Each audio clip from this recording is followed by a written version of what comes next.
tardes, bienvenidas y bienvenidos a este webinar, donde vamos a conversar sobre cómo la tecnología en el sector público puede hacer una transformación relevante en la participación, mejorar la calidad de los servicios públicos, reconectar a la ciudadanía con el Estado.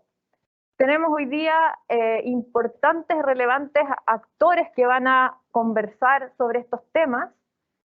En una semana que ha sido clave, llena de actividades, me imagino que todos nuestros panelistas han estado full, ya ellos nos contarán sus experiencias esta semana, que es la Semana Mundial del Gobierno Abierto, desde el 16 al 20 de mayo han habido muchas actividades, y con esta actividad, con este webinar, cerramos esta semana de actividades, así que feliz de que estén hoy día con nosotros para conversar este tema, Daniel Saror.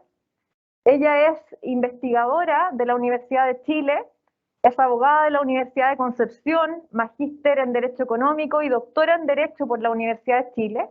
Es experta en datos personales y ética para la inteligencia artificial.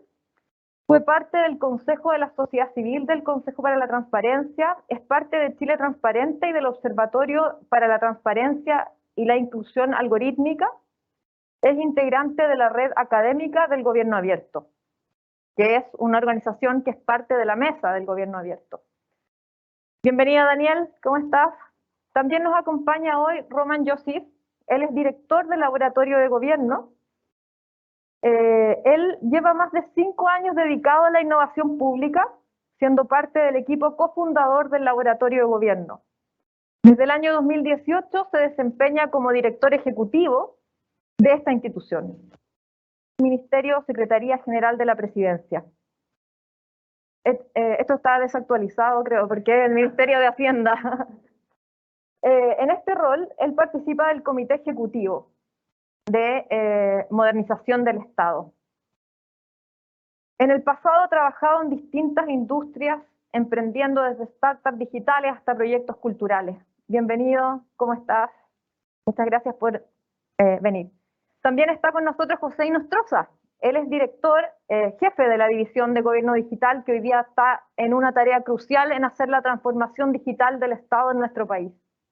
Él es abogado y magíster en gestión pública y políticas públicas de Ingeniería Industrial de la Universidad de Chile. Fue investigador y consultor asociado al Centro de Sistemas Públicos.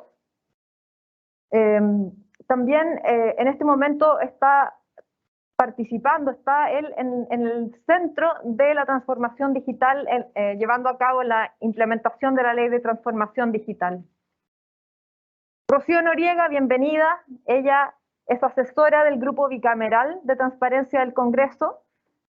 El Congreso acá y todos los poderes del Estado van a jugar un rol crucial en este paradigma de Estado abierto en el que estamos situándonos hoy día.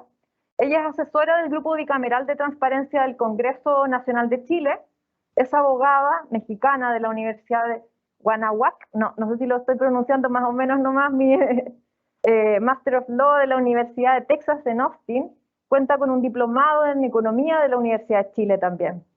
Desde hace 14 años se especializa en áreas de anticorrupción.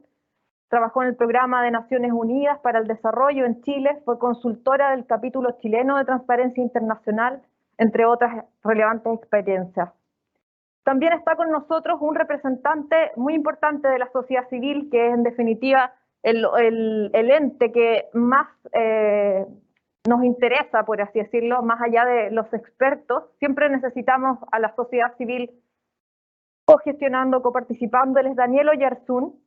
Es director ejecutivo de la Asociación Chilena de Voluntarios, presidente del Consejo de la Sociedad Civil del Ministerio Secretaría General de Gobierno. Bienvenido, Daniel, muchas gracias por estar acá. Bueno, con esta introducción dejo con ustedes ahora a Daniel Saror, que ya les comentaba su experiencia en estos temas, y nos gustaría, Daniel, que nos pudieras contar desde tu perspectiva, ¿cómo los datos abiertos pueden contribuir a la mejora en la calidad de los servicios públicos, a contar con mejores servicios públicos? Quizás partir de algo más básico también, ¿qué son los datos abiertos? ¿Cómo este concepto se ha ido instalando en los servicios públicos y cómo mejoran nuestra calidad de los servicios? Te dejo Voy a apagar mi micrófono.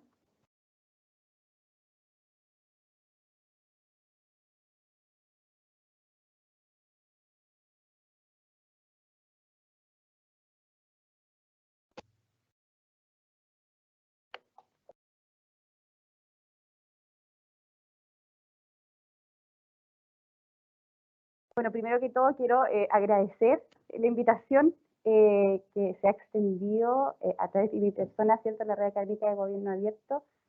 Es un honor para nosotros poder contribuir con la participación en este tipo de actividades para las que uno silenciosamente trabaja, ¿cierto?, por mucho tiempo, y que en encuentros como estos quizás uno logra, ¿cierto?, transmitir con más claridad aquello en lo que trabaja usualmente de manera tan discreta.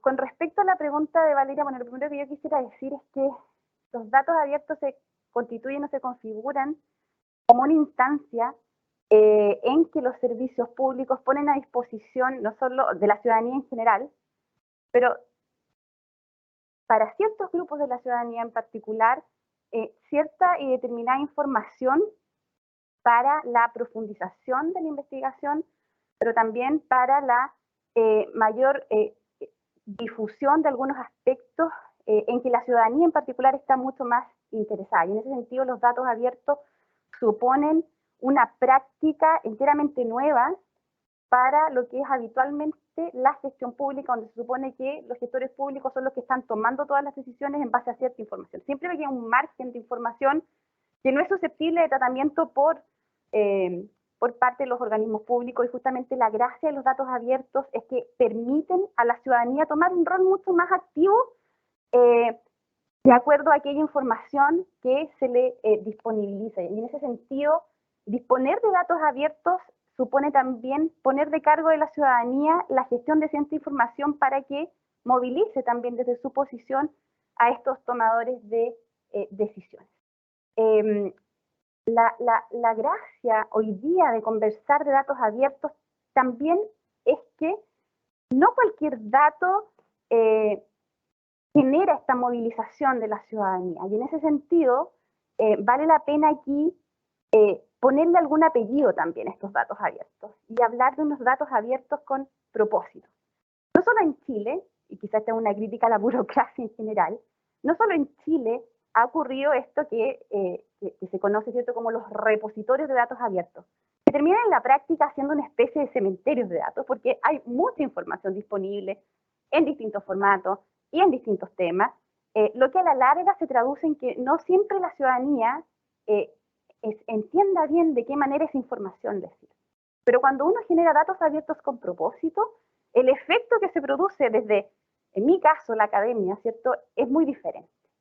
Y para generar datos abiertos con propósito, lo que uno esperaría, o el proceso deseable que debería preceder a esta apertura de datos con propósitos, es que se planifique con qué objetivo la comunidad va a usar esos datos. Y ese es un trabajo quizás un poco más, es un trabajo de largo plazo y es un trabajo colaborativo, en el que instancias como estos justamente son las facilitadoras o las gestoras de aquellos resultados que finalmente terminan siendo virtuosos tanto para la administración que trabajó orientada hacia un proyecto específico y para la ciudadanía que es finalmente la que logra acceder a parcelas de información que generalmente son opacas o que no necesariamente han sido del interés de la administración, pero que sí resultan ser del interés de la ciudadanía.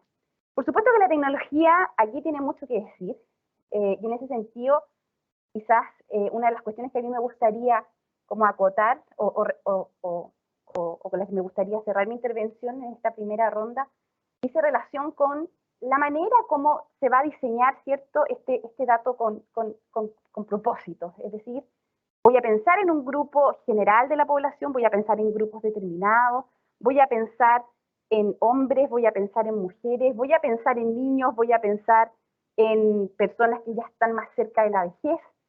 Todo ese tipo de variables son determinantes para el diseño. La tercera ola de los datos abiertos, hacer esos ejercicios de diseño previo resultan fundamentales porque la posibilidad de que nos equivoquemos es muy grande, pero en la medida que más voces tengamos definiendo este diseño, probablemente el propósito de esa apertura va a ser mucho más impactante en la sociedad completa. Eso sería como para empezar.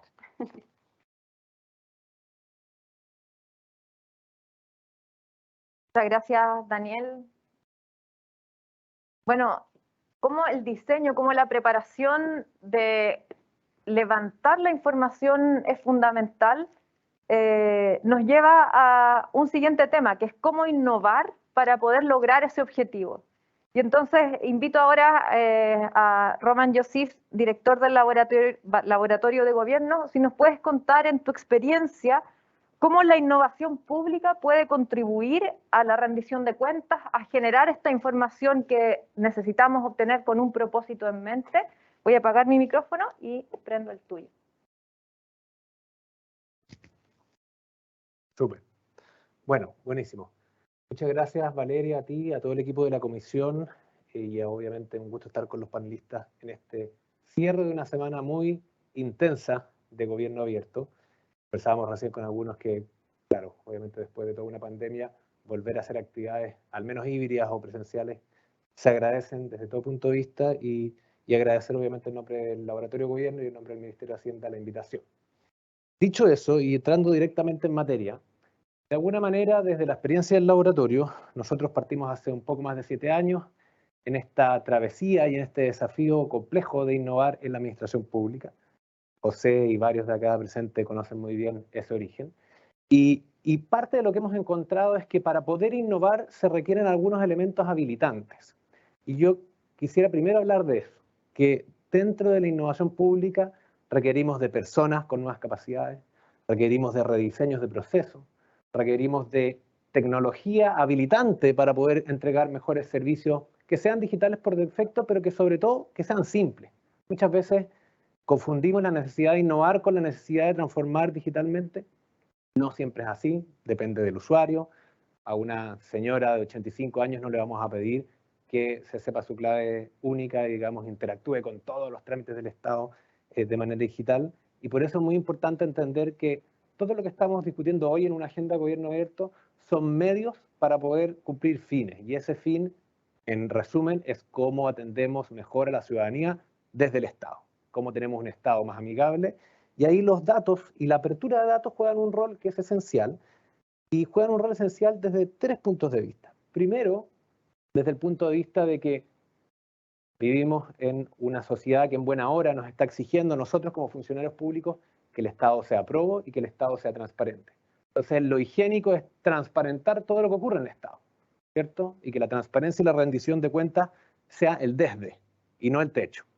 Y ahí tenemos un ejemplo muy interesante que trabajamos en su minuto con el Servicio de Impuesto Interno, con la Dirección de Presupuesto y con la Tesorería General de la República y obviamente el Ministerio de Hacienda, donde se instaló, y esto fue de hecho en la mitad de la pandemia, una nueva reportería del Estado de cara al contribuyente, a los millones de contribuyentes que pagan sus impuestos, su IVA, impuesto a la renta, contribuciones, desde una lógica de apertura de datos, desde una lógica de rendición de cuentas, usando los datos que tiene Impuestos Internos, que tiene la Dirección de Presupuesto, pero co-creando ese reporte, su contenido, su manera de visualizarlo y su impacto con la ciudadanía. Esto se co-creó con más de 700 personas en 15 de las 16 regiones del país y tuvo como resultado la implementación de este reporte que ya va en su 3er año, hasta el 3er año que lo implementa el Impuesto Interno, y de hecho es parte de la agenda de reforma tributaria y mejor gasto público, y donde hay algo que es muy relevante, que es que esto en última medida, y esto lo medimos con una evaluación experimental,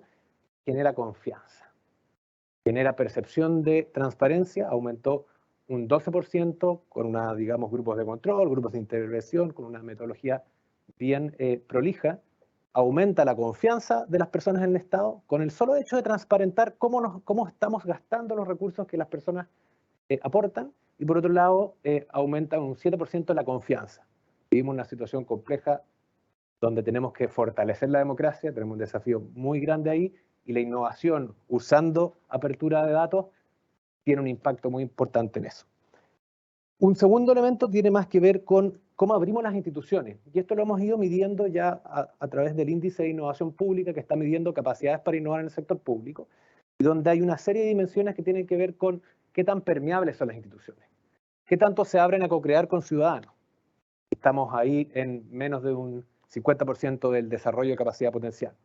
Qué tanto se abren a trabajar con otras instituciones públicas, y ahí típicamente los que hemos trabajado en distintas instituciones sabemos perfectamente que una de las dificultades estructurales son los silos. Entonces, no es solo gobierno abierto hacia afuera, que es muy relevante, también es gobierno abierto hacia el lado, cómo las instituciones se abren para colaborar y coordinarse para entregar mejores servicios. Por ejemplo, en el desafío de la interoperabilidad. Y por último, y esto es parte también de lo que ha planteado el mismo presidente y se ha planteado también en el programa gobierno, cómo en el siglo XXI aprovechar los datos como un potencial de una nueva economía del conocimiento y donde se gatilla valor público a través de esos datos que se abren y donde la academia, los privados y distintos actores juegan un rol. Y solamente para cerrar con una inquietud y una pregunta de vuelta, la pregunta que creo que nos tenemos que hacer es ¿qué realmente estamos haciendo como sector público para pasar, digamos, de esa parte más higiénica, que es la apertura de datos, y que no terminen en un cementerio de datos, como mencionaba en la panelista anterior, sino que realmente gatillemos la generación de un valor público descentralizado y que puede ser muy beneficioso para la ciudadanía? Eso.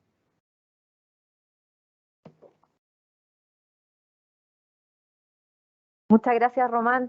Quisiera solo como comentar del simple juicio de que pues vamos a tener una ronda para mayores interacciones. Qué interesante es esto que planteaste sobre el desafío de pensar hacia afuera de la administración y entre la administración, cómo necesitamos los servicios públicos también tener esa visión de las relaciones, la interoperabilidad y los desafíos que eso genera.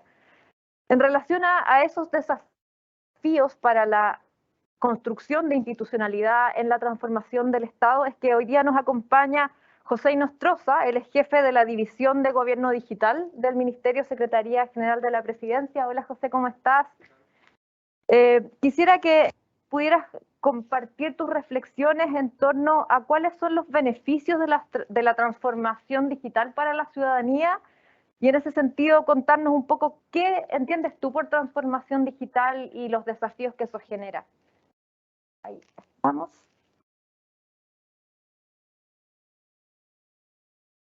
Ahora sí.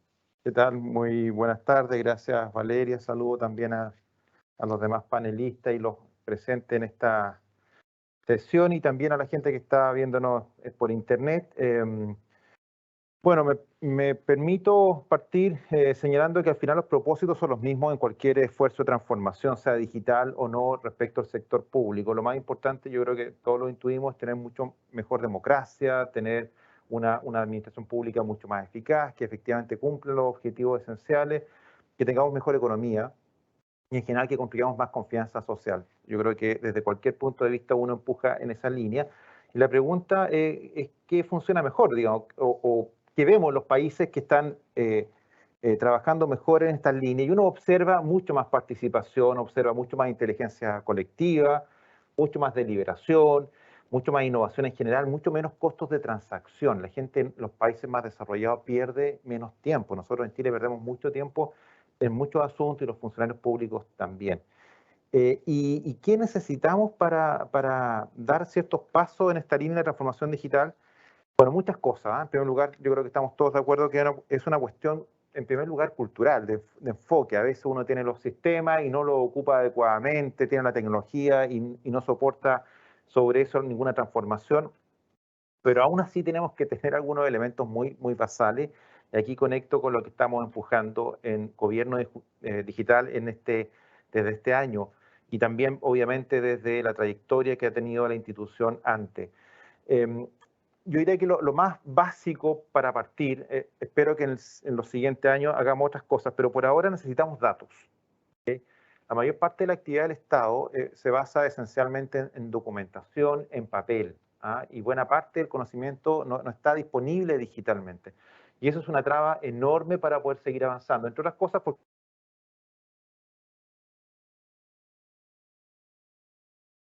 los datos que no existen. Es cierto que tenemos varias instituciones que tienen muchos datos.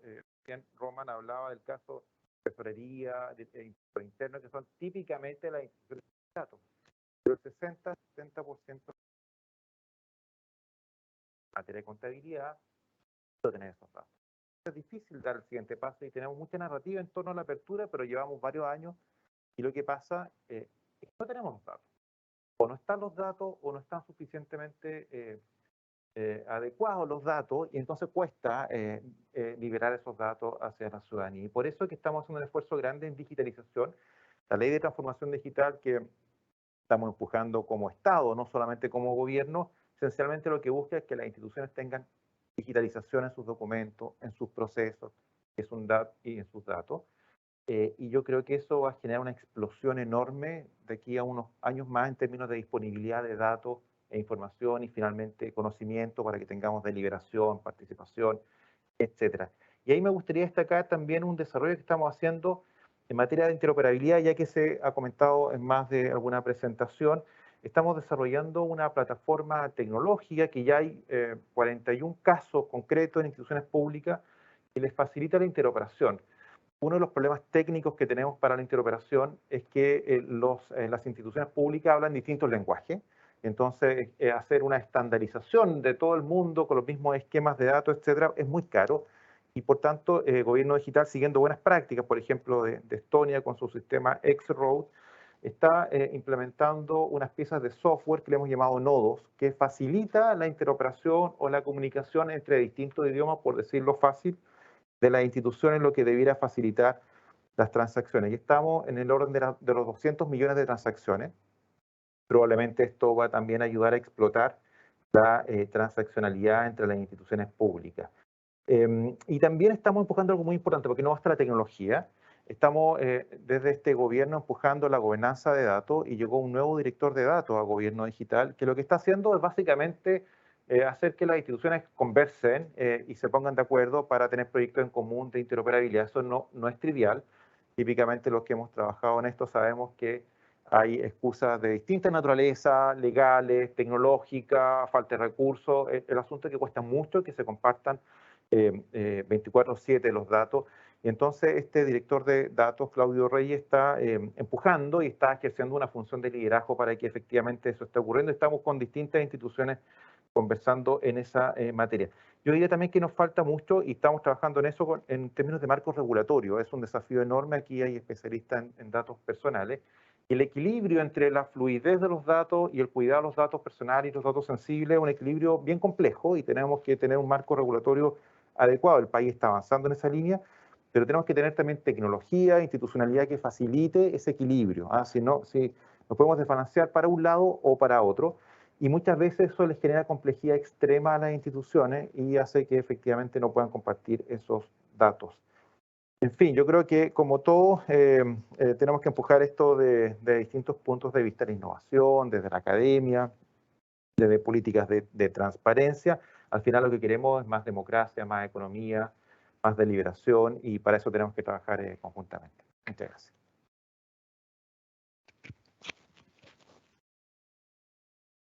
Muchas gracias, José. Efectivamente, no es solo tecnología, es un cambio cultural el que está detrás y que necesitamos avanzar en eso. Importante generar la información, todo el proceso de digitalización que va a venir va a ser fundamental. Y eso, cómo articularlo con esta finalidad que señalaba José, ¿cierto? Esto es para el objetivo de mayor democracia. Y entonces pensar en cuál es nuestra asamblea, que por definición es el lugar de deliberación, el Congreso Nacional, y por eso nos acompaña hoy día una persona con gran trayectoria, experiencia en eso, es Rocío Noriega, experta del Grupo Bicameral de Transparencia del Congreso Nacional. Hola Rocío, ¿cómo estás? Nos gustaría que nos pudieras contar cuáles han sido los aspectos que tú has visto más destacados de la plataforma de Congreso Virtual, que es como un caso específico de uso de la tecnología para fomento de la participación y cómo eso se cruza con el proceso deliberativo del Congreso Nacional. Te prendo. Ahí está. Bueno, pues muchísimas gracias por la invitación. casa, así que gracias desde el grupo. A mí me gustaría empezar para contarles qué es el Congreso Virtual. Es una plataforma de participación ciudadana en el proceso legislativo solamente. ¿Cómo nació? Porque el Congreso desde el 2003 quería educar a la ciudadanía sobre cómo se formaba una ley. Ya ven que se quejan siempre de que hay tantos años que pasa un proyecto de ley y no lo aprueban. Bueno, entonces esa era la función, enseñar que había varios procesos, cómo que iba a comisiones, etc. Y este senador virtual, sin ningún tipo de difusión, empezó a integrar a más participantes muy serios, nada como Twitter, que se pelean, sino que realmente en sus comentarios, porque podían votar algún proyecto de ley que se publicara y también poner comentarios. Entonces, de una plataforma de educación se convierte a una de participación. Lo malo es que no estaba institucionalizado el senador virtual en ningún reglamento. Gracias a la Alianza para el Gobierno Abierto, en uno de los planes de acción de Parlamento Abierto, fue un compromiso hacer un reglamento de participación ciudadana en el Congreso. Y con eso nacen las oficinas de participación tanto del Senado como de la Cámara. Porque antes era como voluntario a los funcionarios tomar todos los datos del senador virtual que terminaban así de papeles, no digitales, se los mandaban a la comisión y ¿quién iba a leer todo eso? Nadie. Entonces, en uno de los talleres de co-creación de Parlamento Abierto, se decidió que algo teníamos que hacer para arreglar este problema, porque la participación se estaba perdiendo. Entonces, conociendo que cualquier implementación tecnológica, uno dice, lo hago en 6 meses y pueden ser 2 años, nosotros nos comprometimos a hacer el diseño co-creado en un compromiso de Parlamento Abierto. Y ya con el diseño nos encontramos otro problema que todos tienen, el financiamiento. Así que el grupo bicameral fue a buscar financiamiento y gracias al Banco Interamericano de Desarrollo, que le agradecemos muchísimo siempre su apoyo, nos ayudó a que el Congreso Virtual fuera una realidad. También pensamos que la inteligencia artificial nos iba a quitar todo el problema de sistematización del texto natural. Otro error. Teníamos muchas cosas planeadas con el equipo de tecnología del Senado y teníamos un Excel enorme de la funcionalidad del Congreso Virtual y bueno, cuando uno implementa la plataforma se va encontrando nuevos problemas, vimos que no se estaba resolviendo bien la sistematización de los comentarios, así que necesitamos gente para sistematizar esa información. Entonces tenemos personas que sistematizan todos los comentarios. Lo que sí, todas las estadísticas del Congreso Virtual salen en el reporte, lamentablemente, como no queríamos cortar la participación de la gente, cualquiera se puede registrar con un alias y con un correo electrónico, y también por sus redes sociales. ¿Y qué problemas surgen? Que no tenemos datos. Tenemos 166,000 registrados, de los cuales sabemos que hay como 3,600 hombres, 3,800 mujeres y 124 otros. Todos los demás podíamos tomarnos el tiempo por el nombre, ir poniendo el sexo, pero no lo hemos hecho. Entonces ahí vimos que por andar abriendo la puerta del Congreso Virtual, cerramos la parte de estadísticas que si ustedes ven un reporte, van a ver que otros o no se tiene la información, es la mayoría de la torta de los gráficos de los reportes. Y en los comentarios, ¿por qué nos interesaba los comentarios? Porque también, bueno, hablando de confianza, el Congreso es de los que tienen muy poca confianza en la ciudadanía. Entonces era una forma de acercarnos a la gente, escuchar, que no hubo un estudio del PNUD de quienes participaban en las comisiones. Entonces eran los mismos participantes de siempre, de Santiago, mayoritariamente hombres de 40 años. Y la ciudadanía no tenía la opción de participar, aunque estaba el senador virtual, la participación no funcionaba, Entonces teníamos que diseñar un reporte pequeñito, pero que la gente lo leyera y además que los secretarios de las comisiones den cuenta en cada comisión donde se debate el proyecto de ley del reporte y se les manda directamente a toda la comisión, a los correos electrónicos. A veces el jefe de la Oficina de Vinculación Ciudadana hace entrega personal del reporte y da los datos más interesantes. Y ahí entonces quedan los comentarios a favor del proyecto de ley, los comentarios en contra y lo que creemos que son recomendaciones que pueden mejorar la deliberación y fortalecer el proyecto. Eso también, bueno, a mí me encanta la economía del comportamiento y siento que tampoco es muy objetivo porque depende de quién lea los comentarios, si van o no en recomendaciones, entonces ahí también nos falta un poquito de trabajar. También nos falta trabajar con la gente que participa. ¿De dónde creen que son los que participan? De comunas, de regiones.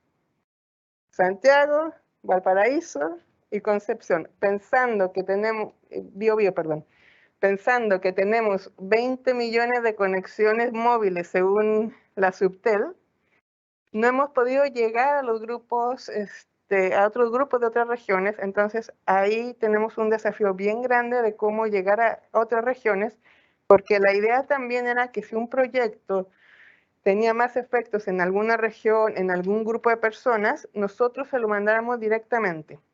Lo otro que nos dimos cuenta es que no van a visitar el Congreso virtual porque, voy a ir a ver qué proyecto de ley hay. Tenemos que avisarles por un mailing para atraerlos. Hicimos algunos experimentos, vimos que si les mandamos solo el link del Congreso virtual, mucha gente no entra. Si les mandamos un proyecto de ley, entran en ese proyecto de ley, no visitan los demás. Y si mandamos 2 o 3 proyectos de ley, entran a 1 máximo. Y tenemos gente que es recurrente, que le encanta el Congreso virtual y siempre está participando. Y hay otras personas que solamente van cuando hay un proyecto de interés. Por ejemplo, cuando iban a poner a financiar el rodeo, hay un proyecto de ley para financiar el rodeo como una fiesta típica chilena. Hay otro problema, estaban votando solamente los que estaban a favor del rodeo, y entonces ahí tenemos que equilibrar, que nadie se tome el Congreso virtual, se les avisa a otro grupo de que está este proyecto de ley, y ahí, por ejemplo, el rodeo terminó con 3,000 votos a favor y 7,000 en contra. Ese también es un desafío de que se puedan tomar el Congreso virtual ciertos grupos. Cuando se publicó el proyecto de ley de la vacunación de COVID obligatoria, ahí nos tiraron, eran tantos que tiraron el Congreso virtual. Entonces, otro desafío que tenemos, bueno, ya pasaron los 10 minutos, así que me espero después mejorar las preguntas. Muchas gracias. Gracias, Rocío, qué interesante. Yo soy una de esas asiduas al Congreso virtual. Creo que planteaste 2 cosas que son claves en términos de el uso de la tecnología, la transformación y cómo conectar con los desafíos que tenemos como país, como comunidad y la transformación cultural que necesitamos. Uno, cómo llegar a lo local. Cuando pensamos en esto que hoy día casi todos tenemos un celular y sin embargo la participación cuando es digital igual sigue concentrándose en ciertas comunas, en ciertas regiones. ¿Cómo llegar a lo digital? Quizás usar un foco podría ser a través de las redes, las aplicaciones, por ahí podría haber algo. Quizás nos podría compartir su reflexión sobre esto el siguiente invitado esta tarde, que es Daniel Oyarzún. Él es director ejecutivo de la Asociación Chilena de Voluntarios, miembro de la red de sociedad civil de la Mesa. Bienvenido, Daniel.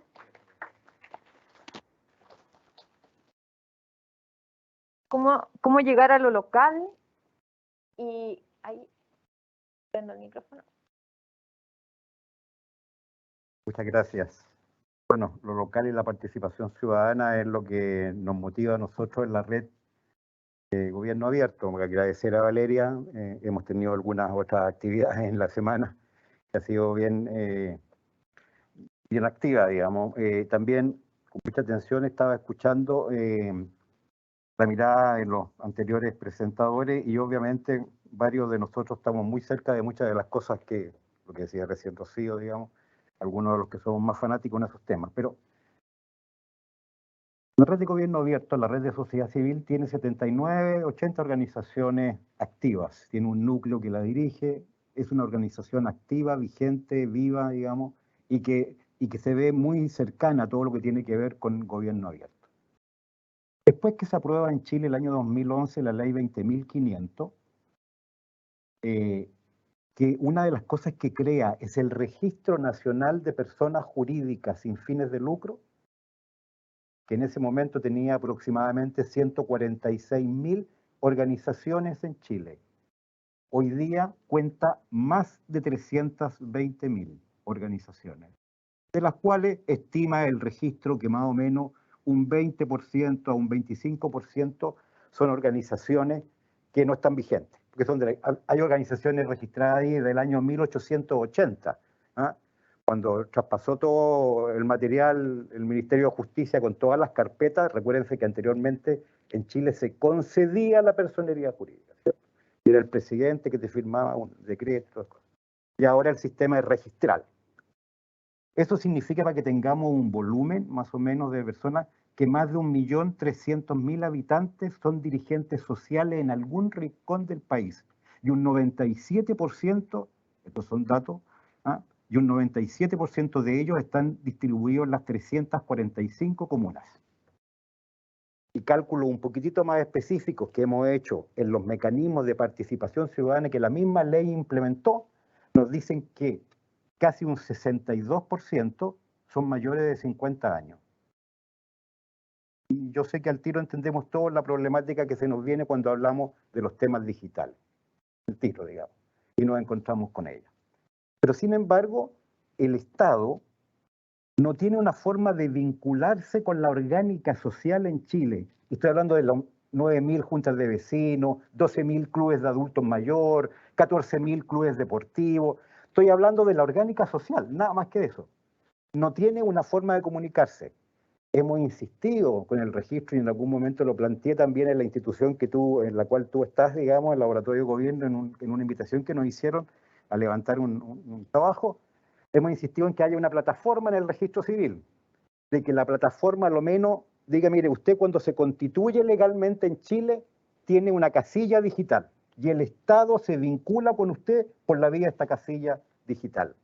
Y no depende del presidente de esa organización de turno, ni del secretario general, ni de nadie, porque ese señor se fue, quedó un correo registrado, y toda la relación que una organización social puede tener en Chile con el Servicio de Impuestos Internos, con el INE, con el mismo registro civil, con su personería jurídica, con su actualización de directorio, oye, es que, mira, es que el correo, no es que la tesorería, no es que, y vienen las explicaciones de miles de cosas. Entonces, cuando nosotros hemos pensado en cómo innovar, nos gustaría que ese registro nacional de personas jurídicas fuera público, de acceso universal, que fuera una plataforma, que cada organización tuviera una casilla digital por la cual el Estado se contacta con la organización. Y con fondos y con muchas cosas más, digamos. Hoy día, obviamente, el mundo digital nos permite trabajar en esos temas y acercarnos mucho más a esos temas. Actualmente, muchos de los elementos que tenemos en nuestro desarrollo nacional también, y lo conversábamos al inicio, nos arrojan los problemas de las brechas digitales que hay entre el mundo urbano y el mundo rural. Nosotros hemos estado, mi organización y también cercano a organizaciones que están en el núcleo con Chile Transparente, trabajando ahora en un proyecto de integridad con Chile Transparente, que es un proyecto municipal financiado por la IAF, la Inter-American Foundation, en que hay 8 municipios: Arica, Nogales y Talcahuano, Estación Central, Lo Prado, Independencia, Quinta Normal y Ñuñoa. 800 dirigentes, 200 funcionarios, que la idea es hacerlos trabajar juntos en este tema para desarrollar un municipio más participativo, más cercano a la gente y que trabaje, digamos, de mejor forma. Esto nos provocó el tener que hacer un levantamiento diagnóstico de los nichos o las brechas que hay en los municipios con respecto a integridad, corrupción, transparencia. La mitad de las encuestas que aplicamos lo hicimos digitalmente, encuestas de 34 preguntas con un término promedio de tiempo de entre 20 y 40 minutos a dirigentes sociales de la más amplia raigambre. El manejo que algunos dirigentes sociales tienen de su WhatsApp, por ejemplo, es como va a ser escuela, pero tú le pides que prendan el computador y les da miedo. Entonces, son temas que tenemos que ver si a lo mejor el camino es eso, un lado o el otro, digamos. Pero limpiarlo desde ese punto de vista lo que nos puede arrojar mucho mayor cercanía a estos temas, digamos, y hacer crecer el tema. El proyecto obviamente está caminando y pretende, digamos, corregir estos temas de integridad y por supuesto proyectar estos temas de integridad. Otra de las cosas que nosotros también hemos pedido desde la sociedad civil y ayudaría mucho a algo que Valeria decía, el tema de desarrollar confianza. La sociedad civil en Chile no opina, por ejemplo, los mecanismos de participación de la ley 20.500, yo puedo hablar 20 horas, así que por lo tanto tú me tienes que tirar un tomate, digamos, cuando yo, los 10 minutos. O sea, los mecanismos de participación ciudadana implementados en todo el país, evidentemente no todos los municipios los potencian. Ustedes saben ya, y de clientelismo y de todo ese tipo de cosas ya conocen, digamos, esa terminología, que soy yo, toda la historia. Pero, por ejemplo, una historia distinta sería decir los consejos de la sociedad civil, los ciudadanos organizados, las organizaciones detrás, pudieran postular o pudieran apoyar o aprobar los proyectos que un municipio concursa al Fondo Nacional de Desarrollo Regional. Solo si tú pidieras y los COSOC opinaran sobre los proyectos que un municipio presenta al Fondo Regional, tendría ya obligación de parte de la autoridad de conformar los mecanismos y de consultar. Acercaría mucho más, digamos, el tema. Entonces, hay ahí, en el tema de los fondos, en el tema de una casilla digital, en el tema de bases que estén de una plataforma que sea mucho más potente, de la utilización de los medios sociales y de las redes sociales en un sentido más educativo y constructivo, digamos, y me imagino que nadie tiene que decir nada con respecto a las redes de WhatsApp. Las redes de WhatsApp en las juntas de vecinos son un tema súper normal, y normalmente se comunican con 100 o 150 que son sus socios, y tienen una comunicación normal. ¿Cómo traer ese tema también hacia la administración del Estado y hacerla que concurran juntos, que sean como un elemento que pueda relacionarse y potenciarse hacia adelante para que lo digital tenga que ver con mucha más interacción y tenga mucho más respeto de parte de todos los pares, tanto del mundo público también como del mundo privado. Por ahí nosotros hemos levantado algunas de nuestras expectativas. Como red, evidentemente, yo escuchaba con mucha atención a la señorita de la academia, digamos, obviamente el tema de los datos para nosotros es fundamental y en eso obviamente tenemos que acercarnos lo más posible y estamos dispuestos a trabajar mucho más posible. Pero este es un trabajo, y lo decía alguien recién, digamos, que no lo vamos a sacar adelante si no somos capaces de trabajar un poco más sentados en la mesa, de levantar de mucho mejor forma los problemas que tenemos nosotros también entre los dirigentes sociales. Y eso, digamos, nos pudiera ayudar a construir juntos, digamos, una manera y también una perspectiva que con mayores características de confianza pueda, digamos, desarrollar una mejor relación para tener un Estado más digital y también una sociedad civil más digital, con más de 260.000 organizaciones sociales en el país, de las cuales el 97% están en los 345 municipios. La realidad de ellas es un mundo en sí mismo, pero detrás de esa realidad hay cientos de miles de ciudadanos, del ciudadano normal que quiere acceder también a estos temas y que hoy día, como todos debemos de coincidir, como ha sido la realidad de nuestro país en los últimos 3 años, la participación ciudadana llegó para instalarse, digamos, y evidentemente el buscar esos caminos para nosotros es mucho mejor. ¿Estamos?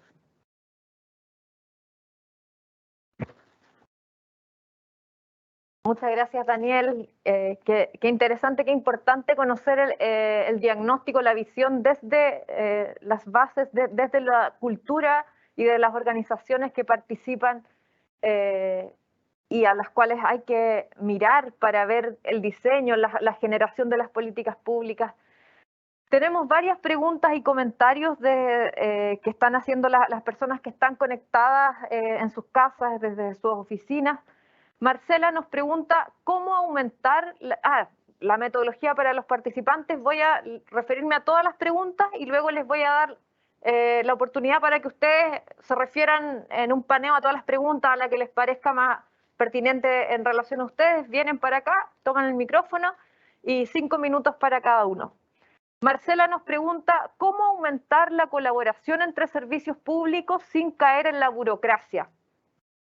Guido pregunta, ¿cómo a través de la clave única podríamos contemplar la simplificación de trámites y procesos interinstitucionales? Nos pregunta, esta persona nos saluda desde Temuco, así que tenemos presencia regional también en el webinar, que bueno. Gustavo nos pregunta, ¿cómo poder cambiar la mentalidad del ciudadano sobre el concepto de calidad de vida? ¿Cómo se podría vincular acá la modernización con la mejora en la calidad de vida? Marcela nos hace la siguiente pregunta. ¿Las mejoras tecnológicas que han implementado los servicios de cara a la ciudadanía se ven reflejadas a nivel regional? ¿Cómo podríamos avanzar en eso? David, en relación con lo anterior, pregunta, ¿cuáles son los esfuerzos del Estado para mejorar la conectividad en zonas rurales o aisladas?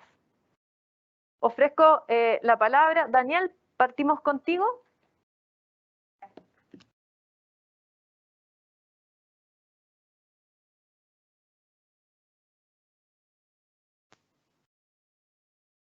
Bueno, yo quisiera hacerme cargo de estas últimas preguntas que tienen que ver con cómo las mejoras tecnológicas se ven reflejadas a nivel nacional y cuánto se avanza en conectividad. Bueno, aquí yo quisiera contar un par de situaciones que me ha tocado a mí conocer a propósito justamente del proceso constituyente chileno. Antes de que, o sea, cuando ya teníamos los resultados, ¿cierto? Y la prueba había ganado con este número tan impresionante, rápidamente, ¿cierto? Se activaron en la sociedad en distintos niveles, ¿cierto? Muchas necesidades en torno a saber qué otras experiencias similares habían ocurrido y cómo habían tenido lugar. Y a mí me tocó revisar y estudiar justamente a propósito de los derechos digitales y cómo justamente la tecnología había facilitado estos procesos en los dos procesos constitucionales anteriores más conocidos, que eran el de Islandia y el de Ciudad de México. Y un par de cuestiones como de aprendizaje del estudio de esos casos que a mí me impresionaron mucho porque son muy contraintuitivos, ¿no?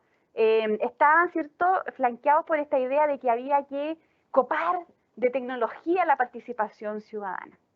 Y una de las cosas que demuestran este tipo como de reflexiones son que existe también una tecnoutopía, de que la tecnología viene a resolver muchos problemas de la sociedad, que en realidad son problemas difíciles y son problemas cuyas respuestas son de largo aliento.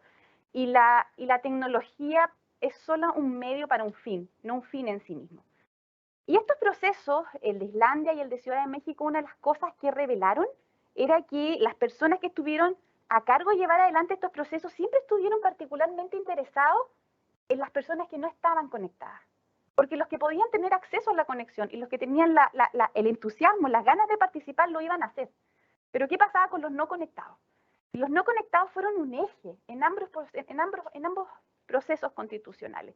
Y para esas personas lo que se hizo fue generar espacios activos de participación. ¿Qué significaba esto?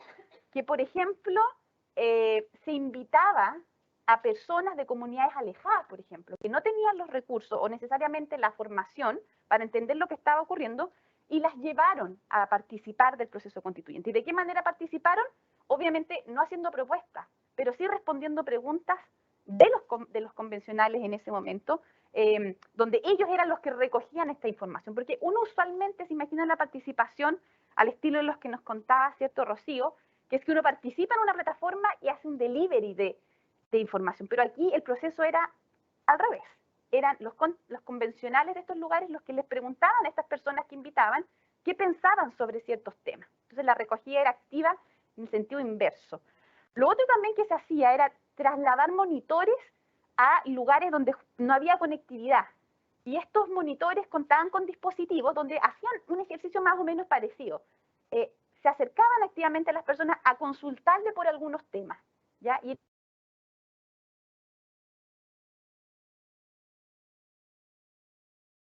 respondiendo a la pregunta que nos hacen, ¿cómo las mejores tecnológicas se ven reflejadas a nivel nacional? Yo creo que se ven reflejadas de distintas maneras. Y aquí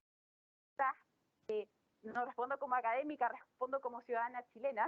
Yo soy de región, me eduqué en región y ahora vivo en una capital nacional.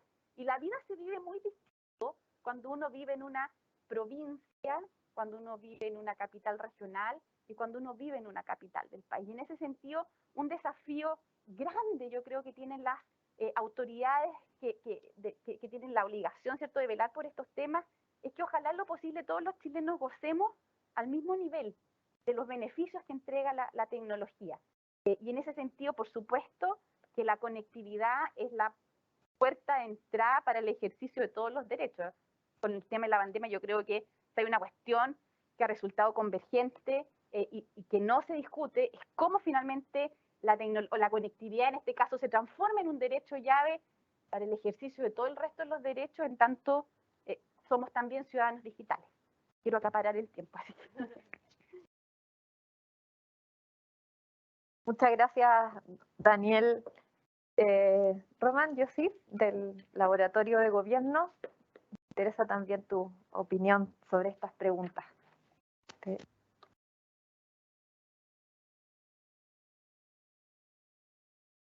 Súper.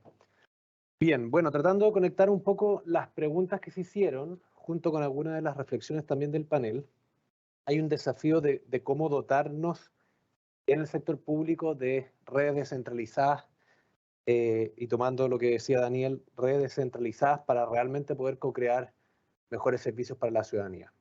Nosotros como laboratorio al menos tenemos una experiencia bastante interesante que ha ido creciendo evolutivamente en el tiempo y que es la red de innovadores públicos.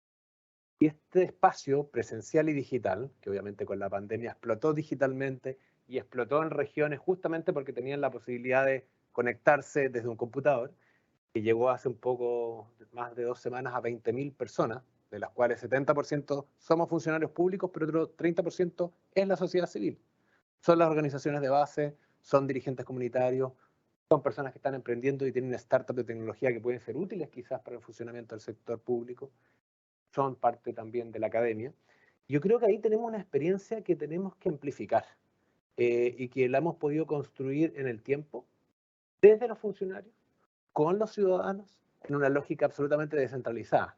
La red no es que el laboratorio llegue y baja una línea, la red es un espacio digital, presencial, es una mesa, donde hay mesas temáticas, por ejemplo, donde se juntan en mesa de salud, la lidera por supuesto el MinSal, y se discuten y se co-crean soluciones en torno a las problemáticas de salud. También tenemos una de compras públicas, tenemos otras que son más de, digamos, de descentralización. Y creo que ahí hay una experiencia muy rica a la cual echar mano a la hora de pensar incluso más allá en una gobernanza descentralizada para lo que es la co-creación como una rutina permanente. Yo creo que si algo hemos aprendido en los últimos 10 años, no solamente en Chile, sino que en el mundo, es que la co-creación no solamente es un deber desde el punto de vista de la participación ciudadana que llegó para quedarse en buena hora, sino que es un instrumento demasiado potente para tener entendimientos profundos de los problemas que le aquejan a las personas y con ese entendimiento profundo, con las mismas personas, dándole legitimidad a la política pública, implementar soluciones que generan valor. Porque al final es la mejor manera de que los recursos, que sabemos que son limitados, tengan impacto, y yo creo que en la medida de que esa co-creación sea descentralizada en las distintas regiones, y tenemos varios casos en eso, por ejemplo lo del WhatsApp Mujer, que se utilizó una herramienta que existe, WhatsApp, y sobre eso se montó todo un servicio que hasta el día de hoy opera el Ministerio de la Mujer, el CERNAMEJ, para justamente desde una tecnología simple acercarse a un tema tan complejo como es la violencia en contra de la mujer, la violencia interfamiliar. Lo digo solamente como un ejemplo donde, insisto, la co-creación, y tomo las palabras de Daniel, creo que es parte de la llave maestra de lo que viene en políticas públicas.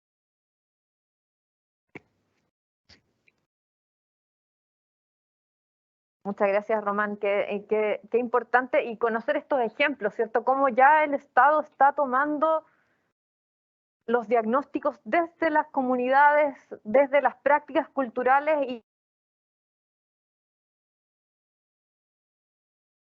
en atención a eso, cómo eso responde a mejores políticas verdaderas, que en el fondo atienden a los problemas considerando profundamente esos diagnósticos y dotando de legitimidad las decisiones públicas. José, si nos puedes contar tu análisis respecto de las preguntas que hace.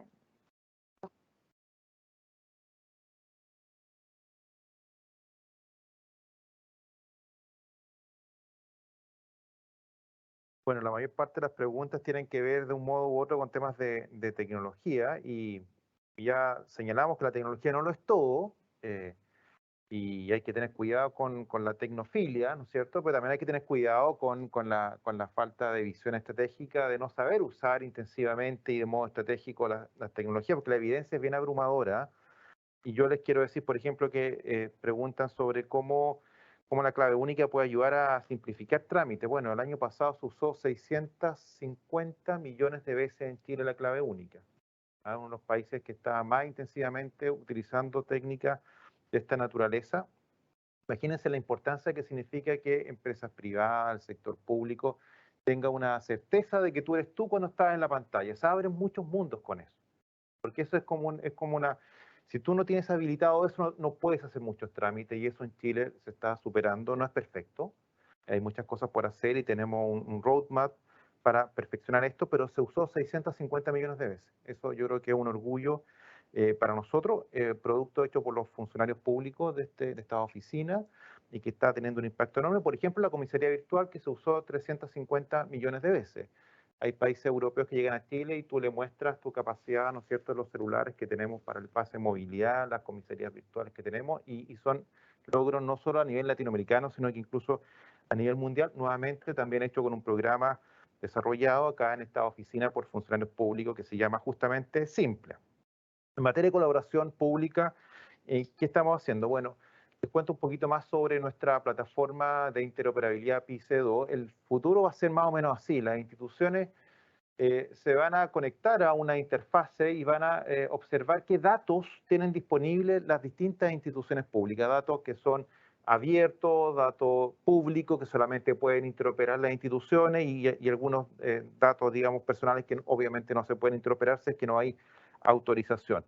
Y las instituciones van a evaluar qué datos necesitan para sus propios procesos y van a seleccionar esos datos y van a poder empezar a interoperar.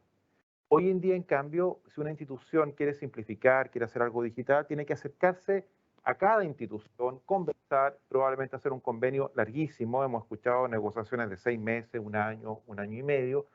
A veces los convenios no se cumplen suficientemente y es una complejidad mayor. Entonces, a veces se quiere interoperar o cooperar, pero es complicado. Y la tecnología viene a ayudarnos porque, como la buena tecnología en general, lo que hace es simplificar las cosas. Y nos dedicamos a lo esencial y evitamos la burocracia y en eso estamos avanzando. ¿Cómo mejora la calidad de vida la tecnología o la tecnología usada inteligentemente, mejorando los procesos, simplificando las cosas? Bueno, está lleno de ejemplos. Chile en este momento tiene una tasa de digitalización de trámites del 86%, que es muy alta a nivel mundial incluso. Y eso significa cosas bien concretas. Significa que básicamente la gente ya se está moviendo menos para ir a hacer un trámite. Y eso lo conecto con las regiones. O sea, desde Concepción pueden hacer trámites, desde el campo de Concepción pueden hacer trámites, desde qué sé yo, Limarí, desde los campos del Maule, pueden hacer trámites que antes solamente podían hacer si es que viajaban probablemente a la capital, lo que implicaba probablemente un día de viaje, etcétera, etcétera, etcétera. Entonces estamos teniendo un impacto importante, estamos en este momento haciendo una valorización económica, pero con toda seguridad va a ser del orden de los cientos de millones de dólares que hemos generado en términos de impacto económico, solo en el ahorro del tiempo de las personas y en el no uso del costo del transporte. Un caso bonito es de la Superintendencia de Seguridad Social, que varios de ustedes lo han escuchado 1000 veces, pero no me canso de repetirlo. La Superintendencia de Seguridad Social, entre tantas cosas, revisa los casos cuando te rechazan una licencia. Antes se hacía todo en papel, 126 días aproximadamente, y se atendían solo 50.000 personas. 3 años después, 25 días, se atienden 150.000 personas con los mismos funcionarios trabajando desde las casas. Eso se hizo en Chile, no se hizo en Singapur, no se hizo en Alemania, funcionarios públicos. El impacto no fue en 10 años, fue en 3 años y es enorme. ¿Okay? Desde el punto de vista, y aquí termino, de la conectividad, hay muchos desafíos, pero se está avanzando fuerte. Chile está instalando fibra óptica en varias partes del territorio. No solo nos estamos conectando con cables fuera del territorio, sino que estamos instalando fibra óptica y se estima que prontamente van a haber fibra óptica para todos los municipios de Chile, salvo para creo que 5 municipios, creo que Villa O'Higgins y algunos otros municipios que están en la zona más austral, pero Tortel va a tener fibra óptica. ¿Sí? Y varias ciudades y pueblos del sur austral de Chile van a tener fibra óptica. Y la dificultad que tenemos que enfrentar ahora es la última milla, como se suele decir, es decir, llegamos a ciertos puntos con fibra óptica, pero ¿cómo llegamos con esa tecnología a los lugares mucho más apartados? Porque es muy caro. Y suele ocurrir, como en el resto del mundo, cuando pasa eso, es que el gobierno va a tener que, probablemente, y eso se está discutiendo, y no es resorte de esta división, probablemente va a tener que subsidiar para que las personas puedan, digamos, recibir esa conexión, ese acceso efectivo en todas partes. Pero este gobierno se ha comprometido a relevar la importancia del acceso a Internet, porque sin eso, la verdad es que vamos a tener muchas dificultades para seguir avanzando. Muchas gracias.